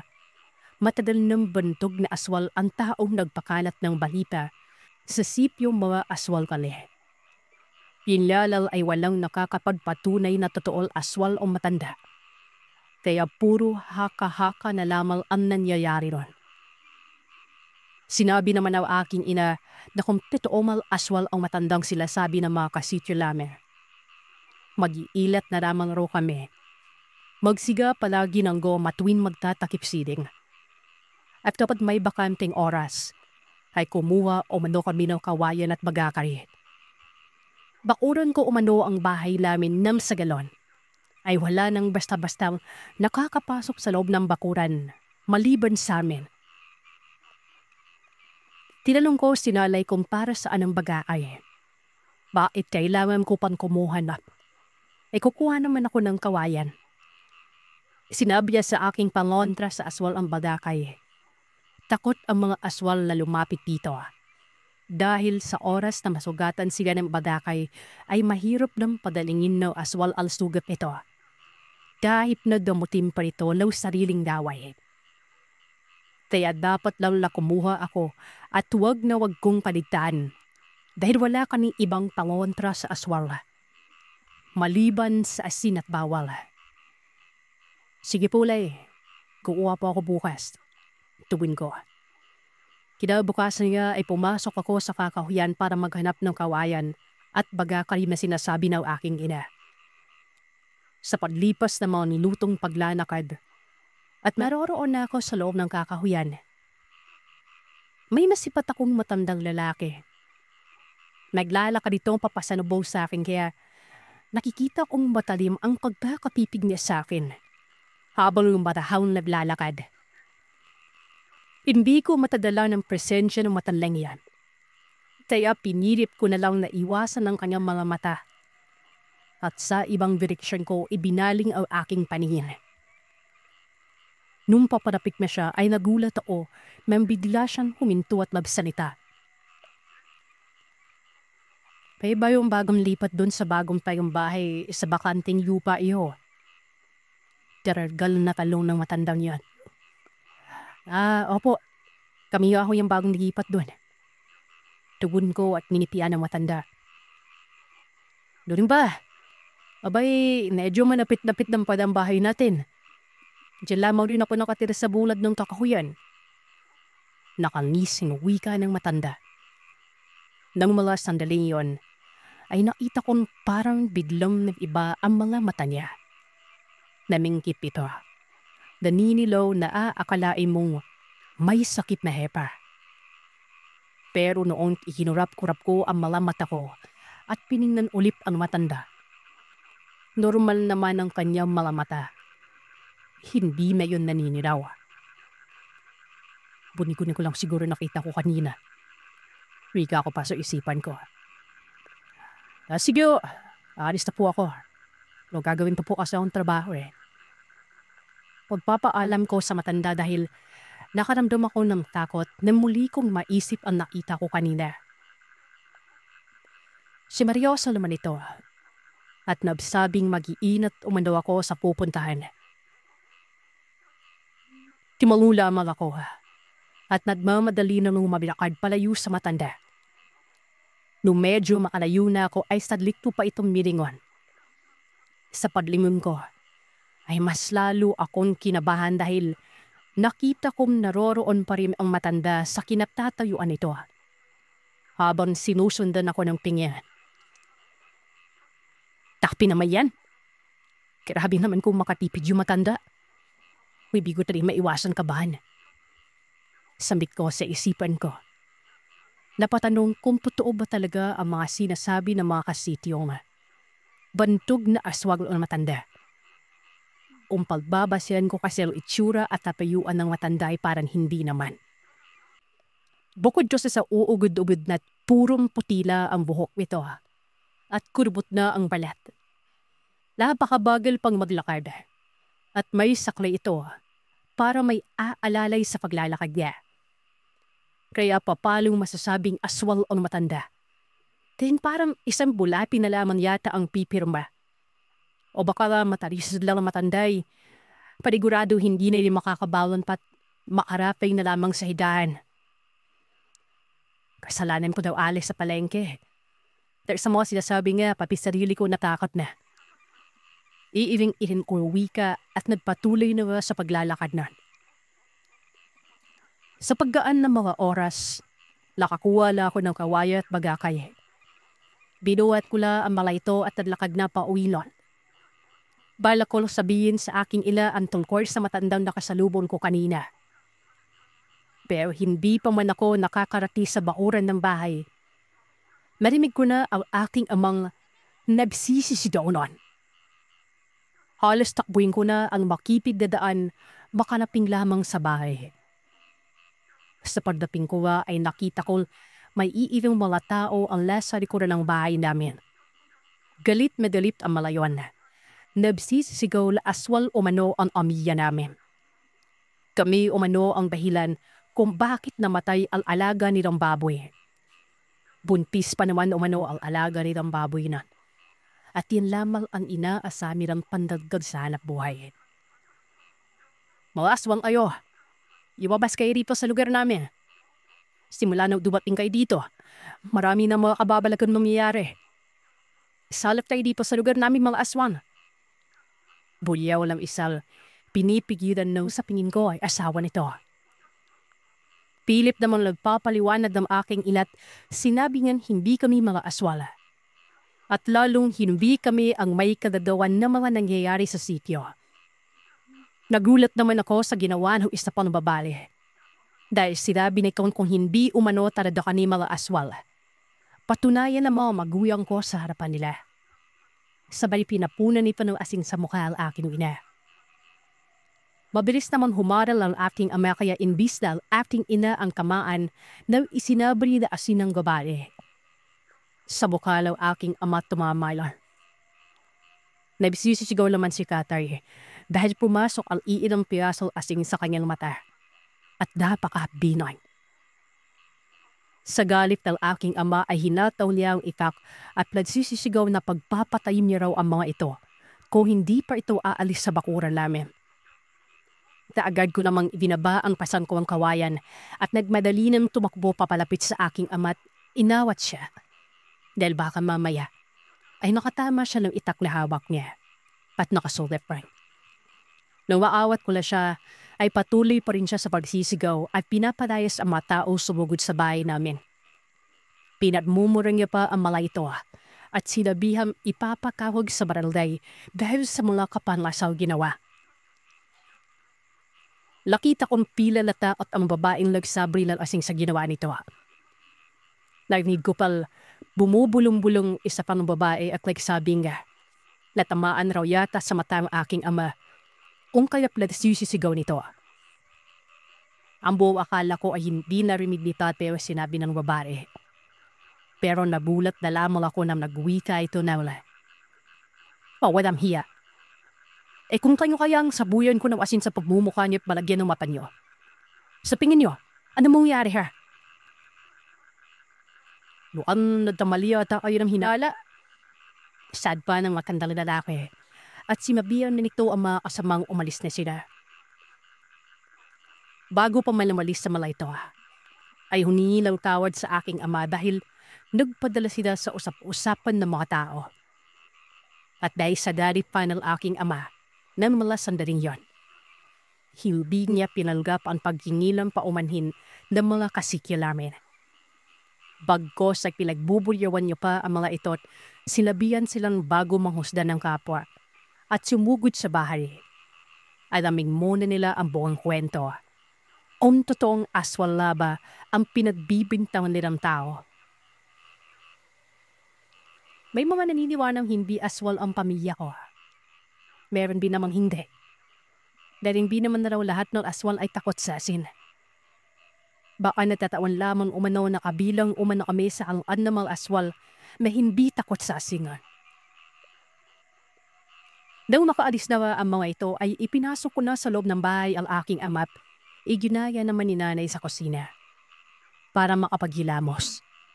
Dahil pulang-pula na ang mga mata. Panay pa rin ang pagmumura ng aking ama habang naghihilamos na. Narinig ko pong nagbitaw siya ng salita wala. Hahanapin niya ang aswal na sinasabi ng mga kasikya namin. At ihaharap niya ang aswal sa lahat. Papatulayan niya sa lugar namin na hindi kami mga aswal at pawan panghuhusda naman ang mga ginagawa nila. Pilaliwan naman siya ng aking inang huminahon ng mula. Huwag idaan sa init ng ulo ang lahat. Dahil hindi nakakatulong sa problemang kinakaharap ang inik ng ulong nararamdaman. Mga alimar sila. Wala naman tayong ginawa sa kanila pero kung pagbintawan tayo, ganin na naman nila. Siya ay yung pagbintawan ko para malaman nila kung anong nararamdaman natin. Pagdadabog Diyos sa kanuan. Sabi naman ng aking ina ay hayaan na. Ang importante ay wala kaming ginadumang masama. At hindi totoo ang mga pinagbibintang nila. Hindi magtatadalay lalantad din ng katotohanan. Uning silo kaladaan kumapatay sa mga alaga ni hayop ko. Law araw ngunyon, ginawa ko lang ang bakod na iniutos sa akin ng aking ina. Niladay ko naman lalbaga ay sa 4 na sulok ng bahay. Nablebeg na rin ako ng sawa ng suha sa taas ng bubuan. Dahil sa kipinabunso ko kapatid, ang sabi ng aking ina, lapitin sa mga aswal ang mga taong sakitim. Para sa kanila ay mabango ang mga ito. Tayap kailangan ay ladin ko raw ng bagakay ang lahat ng sulok ng bahay. Ginadabihan, habang nagpapahalin ako sa labas ng bahay, nakarimid ako ng mayimang paghagok ng baboy. Sandali kong inilibot ang aking paningin sa buong paligid nun. Nakiramdam ako kung may hayop ba sa labas ng bakuran. Alan, ano pang ginagawa mo riyan? Halika na rito't pumasok na. Matutulog na tayo, anong oras na? Tawag sa akin ng aking ina. Sige po, Nay, papasok na po ako. Tubon ko at naglakad na papasok sa loob ng bahay. Bago ko pa isinara ng tuluyan ng pintuan, ay saglit na sinipat ko ang labas at pinasadahan uli ng tingin. Baka sakaling makita ko ang hayop na naririnig ko kaninang nag-iingay. Makalipas ang ilang segundo at wala akong nakita nun. Sinarado ko na ang pintuan at pumasok na sa silid tulugan. Sa pagdaan ng ilang minuto, habang nakahiga ako ay hindi ko na namalayang tuluyan na pala akong nakatulog noon. Hanggang sa isang malakas na kalabugan ang siyang nagpabalikwas sa akin ng bangon. Narinig ko sa taas ng bubungan. Noon nanggagaling ang kalabugan at para yung taong nadulas sa kinatapakang yero. Nagpagulong-gulong, pabagsak sa likuran ng bahay. Tay, anong mangyayari? Latalarantang talong ko sa aking ama nang makalabas ako ng silid. Hindi naman uminik ang aking ama. Bagkos ay naglakad ito patungong kusina at may kinuha siya. Pagkabalik niya, may bitbit na siyang mga bawang, luyang itim at asin. Dinikdik niya ang bawang at nilagay palibot sa buong bahay. Maging ang dinikbik niyang bawang ay nilagay niya rin sa palibot ng bahay, samantalang ang luyang itim ay ipinahawak niya sa aking ina't sinabihan niya itong puntahan ng bunso kong kapatid. Teka lang, ano ba itong ginagawa mo? Bakit bigla ka nang nagkakaganyan at parang natataranta? Pagtatakang tanong ng aking ina, dahil hindi niya alam kung bakit nagkakaganon ang aking ama. Alam kong hindi isang normal hayop ang nalaglag mula sa bubungan. Kaya ikaw, huwag mong iwanan yung bunso nating anak. Ikaw naman, Alan, kunin mong itak. Labasin natin ang aswang na yon. Paliwanag ng aking ama. Nanlaki naman ang mga mata ng aking ina at nasapo ang bibig at nagmamadali naman pumunta sa kwarto. Ilang sandali lamang ang lumipas ay nakarinig na kami ng malakas na alulong ng isang asot. Maya't maya ang pagkawag nito ng tenga. At para bang nagpapalakpak ang kamay. Malalaman mo kasi kapag kumakawag ang isang aso, kahit hindi mo ito tinitingnan, dahil magpapalakpakan ng mga tenga nito. Langya, may kasama pang alaga yung animal na yun . Bulalas ng aking ama. Anong alaga yung sinasabi niyo, tay? Tsaka sino ba yung tinutukoy niyo? Tanong ko sa kanya. Sumenyas naman siya at nagsabing, sumilip umano ako sa siwang at tingnan ang labas ng bahay. Makikita ko umano ang sinasabi niyang alaga ng aswang. Noong sinubukan kong silipin sa maliit na siwang ang labas ng bahay namin, ay nanlaki ang mga mata ko nang makita ko ang matandang lalaking nakasalubong ko kanina. May kasama itong tatlong naglalakihang asong nagbabaga ang mga mata't may mahahabang tenga. Nakatuwad ang mga yon dahil sa nakaangat ang bandang puwetan ng mga nakakapangilabot na aso. Ay, anong klase mga aso yung kasama ng matanda? May takutang tanong ko sa aking ama at umalis sa pagkakasilip nun. Sinabi ng aking amang, mga sigbin umano ang tatlong asong kasama ng matanda. Alaga ng isang aswang ang mga sigbin at ito ang utosan nila para puntahan ang bahay ng taong bibiktimahin ng aswang na yon. Ano pong gagawin natin, tay? Tanong ko sa kanya. Hindi muna sumagot ang aking ama. Sa halip ay kumuha siya ng itak. Pinatulis niya ang bagakay na hawak-hawak. Naririnig ko namang panay ang pag-alulong ng mga sigbin at para bang sabik na sabik ang mga ito. Sa panglimang pag-alulong ng mga naglalakihang asong itim, ay agad na binitbit ng aking ama ang bagakay at ang tabak. Pagkatapos ay mabilis siyang lumabas ng bahay at hinarap ang matandang uugod-ugod nun. Nagmadali ko namang kinuha ang isa pang bagakay at lumabas na rin ng bahay para sundan ng aking ama. "Ay, teka lang po!" Tawag ko sa kanya at patakbo nang lumapit. Kinilabutan ako sa kakaibang hanging dumadampi sa aking balat. Hindi ko maiwasang gapangan ng kilabot sa buong katawan. Kahit na napakalaki kong tao nun. "Lakas naman ng loob mong kumungtong sa teritoryo naming tanda. Nagdala ka pa talaga ng alupores mo," sambit ng aking ama. Akmang magsasalita pa sana siya nang makita kong sumenyas ang matanda sa mga alipores nitong suguri ng aking ama. Nanlaki ang mga mata ko nang makita kong nagsisipulasan na ang tatlong nilalang at sa isang kisap mata lang ay bigla na lamang ang mga yoy tumalon sa bakod na ginawa ko.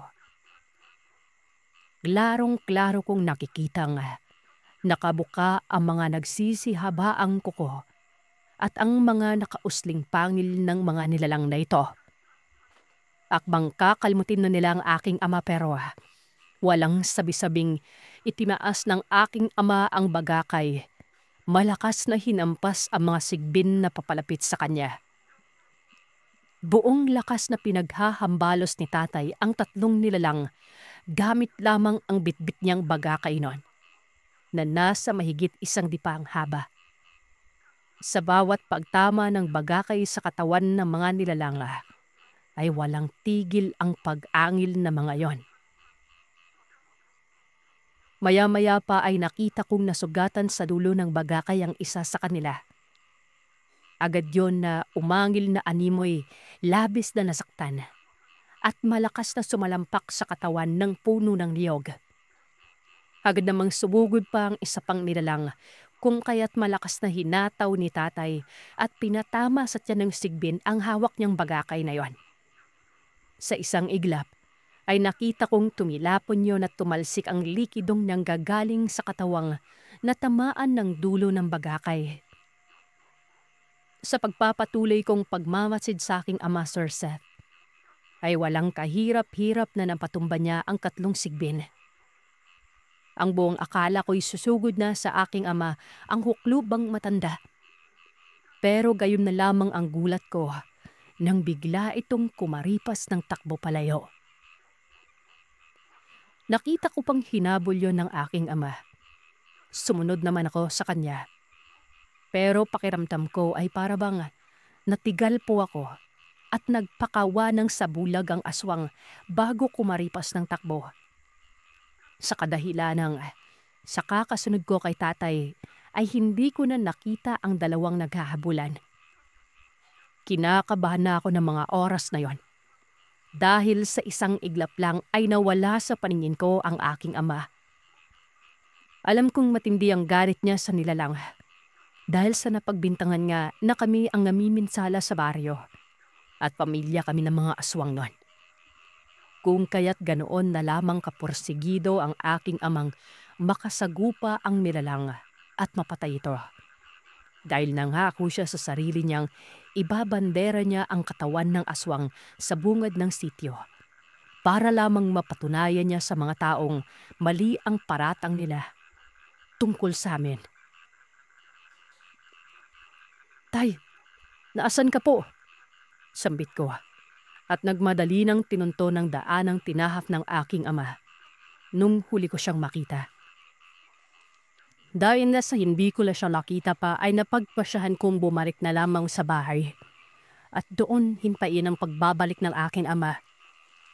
Naisip kong bantayan ang aking ina at mga kapatid dahil baka mamaya ay may iba palang mga kasamaan ang huklubang aswal na yon.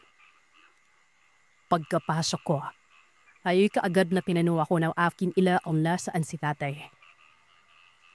Hindi ko na pula sandalay. Masyado kasi mabilis ang pagtakbo ni tatay kaya hindi ko na siya nasundan pa. Ganun ba? Hayaan mo't babalik rin naman kada daw ang mamong niya. Sabot naman ni Nalay sa akin. Pag-iwipas ng ilang sandali ay natanaw ko na lang pabalik na ng bahay ang aking ama. at may kasama na itong isa pang lalaking may bitbit na lapigo ng pagi. Nakikita ko sila sa pamamagitan ng sinag ng liwanag ng buwan.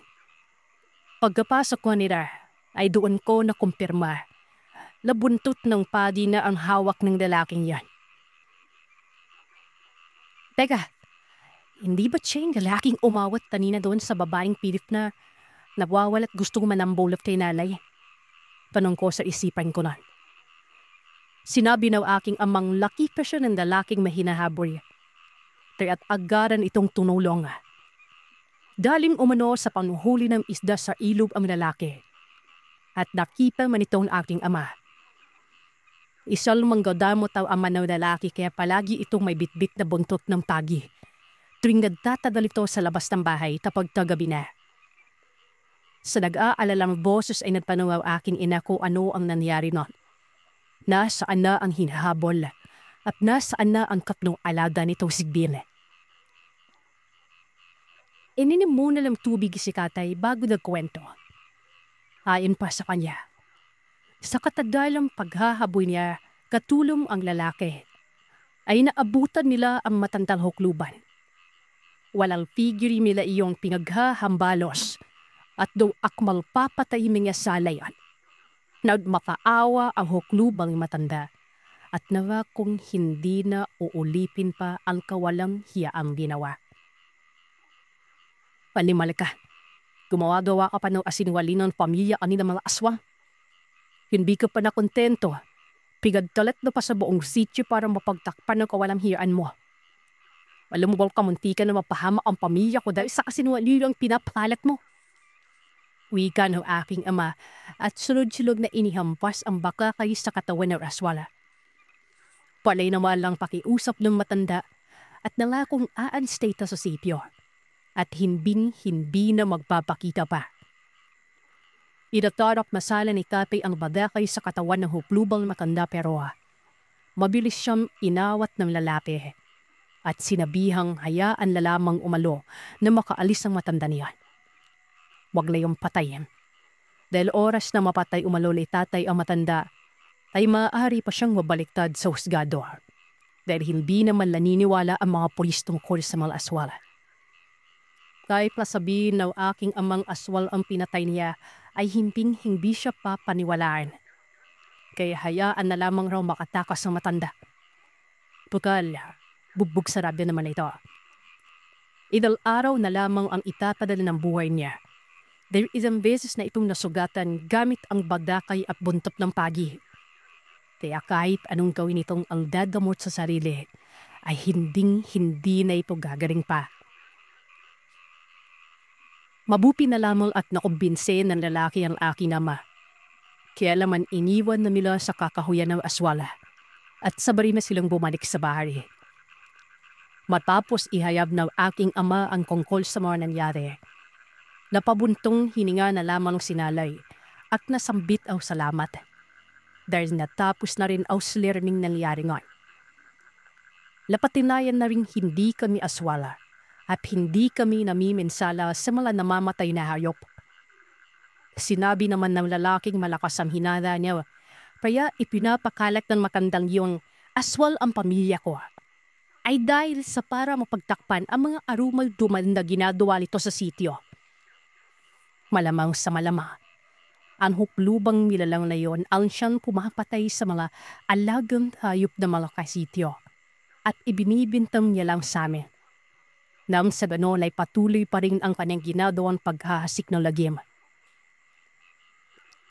Kaya siguro biglang napasugod ang aswang sa bahay namin dahil may mga iilang tao na ang hindi naniniwala ng aswal kami. Siguro ay natatakot ng huklubal aswal na mabunyag ang sekreto niya. Kaya't maisip niyang kipiran na lamang kami ng buhay. Pero yun ang malaking pagkakamali niya.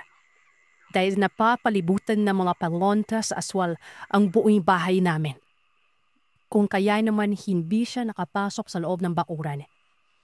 Sa halip ay hinamon niya ang aking ama para sa kakahuyan sila magsagupaan. Nagpakawala pa ito sa bulag para hindi ko sila masundan. Kaya wala.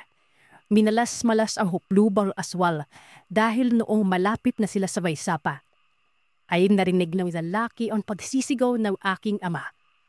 Kaya't agaran na saklolohan ng lalaki ito. Labis-labis naman ang pasasalamat ng pamilya ko sa lalaki. Bago umuwi ang lalaki na ito sa bahay niya. Matapos ang pangyayaring iyon ay tumahimik na ang balita may namining sana aswang sa sikil namin. Lumbisikahin naman kami ng kumpare ng aking ama ay narinig ko pa itong nagwika nung nagtikwentuhan sila Laura. Hindi nga talaga ako na malibaring Bert sa tinagal ka na lang na ninesting asole yan. Ikaw lang pala yung makakapagpalayas. Mimipi naman ang aking ama at nagsabing kung hindi lang labsinungaling at sinabi ng matandaw ang antani ng mga aswala. Baka maawa pa si Katay sa lubang nila. Kaya ala na may sinugod na kami ng mga tao at sinabulyan pa ng asin ang kanyang mata. Sino ba namang hindi magagalit tan, di ba? Mabuti na lang rin at hindi mo napatay yung aswa. Dahil ano mo namang ibinaniniwala sa aswa ng mga pulis. Tubon ng kaibigan ni tatay. Bago umalis ang kaibigan ng aking ama, ay nag-iwan na naman ito ng mga pinamiling pagkain at bigas. Nagbigay rin siya ng budget para sa pag-aasikaso sa mga dokumento ko. Dahil ilang araw na lamang umanasyal wala sa kanilang bahay. Pupunta siya ng Manila, kasama ang kanyang pamilya at nakadal-tadal mula bago makauwi noon. Simula nang mangyari ang kababalagang yon, ay namuhay na kami ng maayos sa sitio. Tumahimik na rin ang mga chismosang nagkalap ng mga maling impormasyon tungkol sa amin. Dahil lalaman nila ang totoo mula sa lalaking tumulong kay tatay na makasagupa namin. Ang matandang aswang. At iyan ang kwento ng aswang para sa araw na ito. Salamat sa inyong pakikinig. Huwag kalimutang mag-iwan ng komento at sabihin sa akin kung ano ang inyong naisip. Hanggang sa susunod na kwento, matulog kayong mahimbing kung kaya ninyo.